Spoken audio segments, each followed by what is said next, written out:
Astăzi o să am foarte multe de învățat. Mamă, ce fain! Mi s-a dus chiua. Urcăm o pantă mai abruptă. Am luat-o.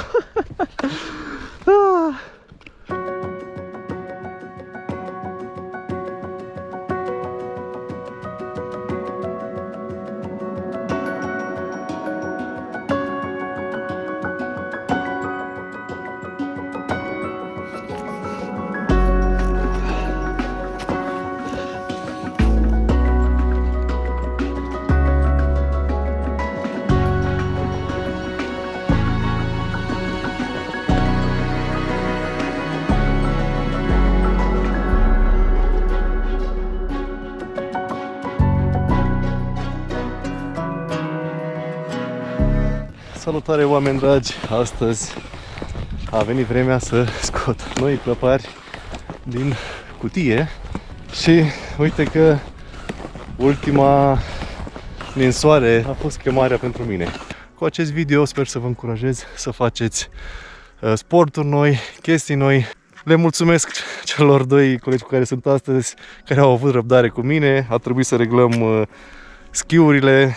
M-au ajutat și cu clăparii și uite, acum urcăm pe undeva prin cheile Bicazului Hășmaș, mai exact din pasul Pângăraț spre Licaș, dar astăzi nu o să ajungem la Licaș și avem parte de o zi extraordinară.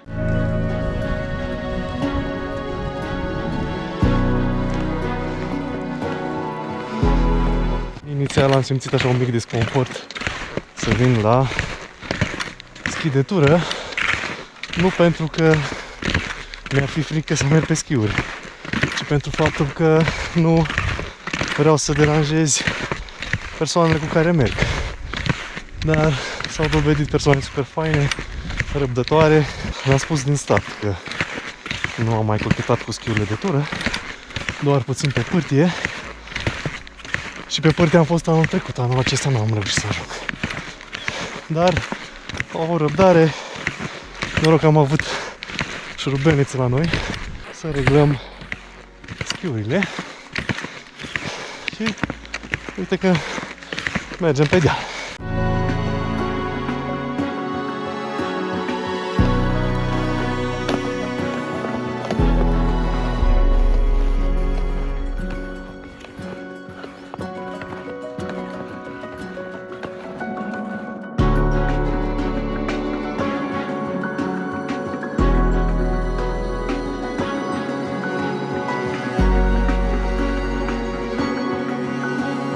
Colegii au luat-o pe altă parte mai abruptă, eu în schimb o să mă reîntorc pe drumul forestier.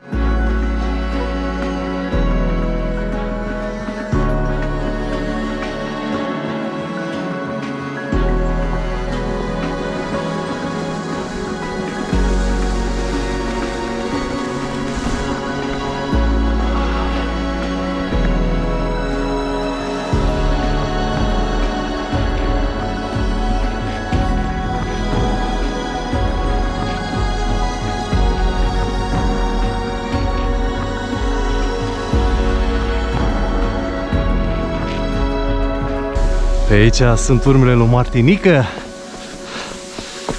Mamă, ce fain! Aoleu! Cred că după aceea o să mergem pe partea cealaltă spre vârful Ciofronca. Bineînțeles, nu o să ajungem până acolo, dar o să ne plimbăm cu schiurile. Trebuia să fi pus casca, dar am uitat de... Nu-i nimic.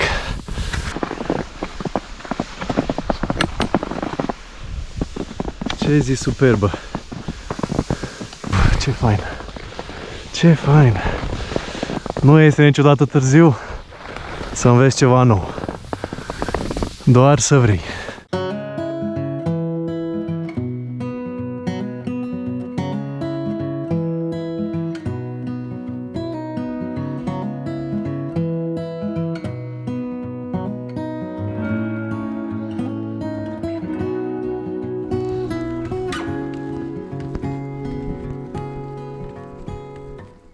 Ne-am reîntors pe același traseu, pentru că pe partea cealaltă spre Piatra Ciofronca, au apărut niște snowmobile și am hotărât să ne întoarcem tot pe aici, pentru că vrem și puțină liniște.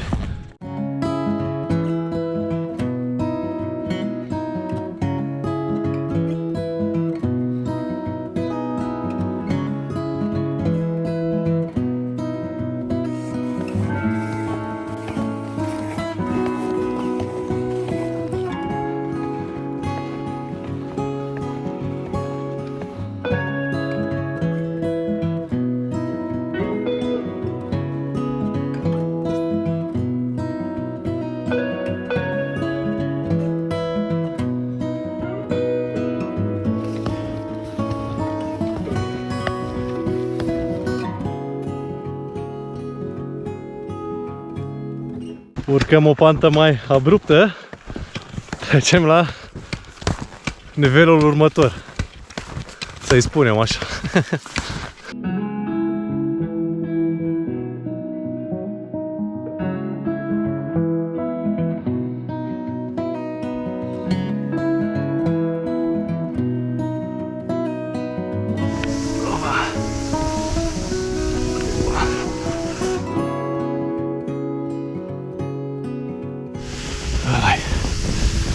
Așa. Opa. Să mai facem aici unul. Ăla-i. Super. A început să ningă.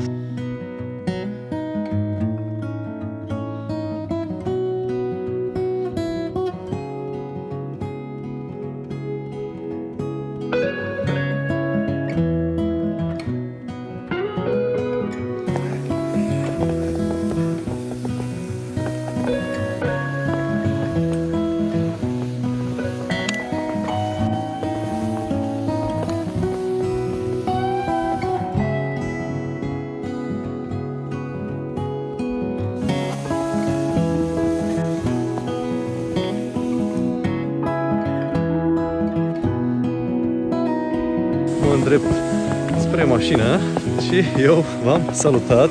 Ciao, ciao!